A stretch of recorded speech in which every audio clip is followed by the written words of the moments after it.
અને દુલ્હન એક genuine question, તે ભલે તાળી તો પાડી પણ ઓનેસ્ટલી કે જે ચાર ચાર છોકરીઓ સાથે નાચી તો ગમે કે નહીં?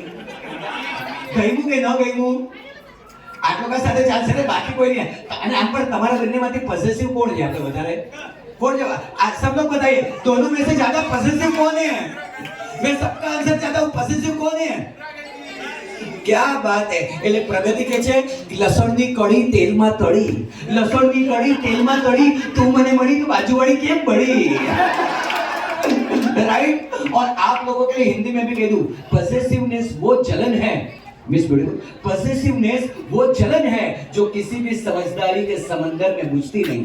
पॉसेसिवनेस वो जलन है जो किसी भी समझदारी के समंदर में बुझती नहीं. पॉसेसिवनेस तो मौसम की पहली बारिश है जिसके बिना मोहब्बत की मिट्टी महकती नहीं. राइट. तो यही पॉसेसिवनेस बनी रहे. કાલથી આની સાથે જ નાચવાનું છે. આ બજેટ આજનું જ હતું. રાઈટ. એક્સેલેન્ટ. क्या बात है.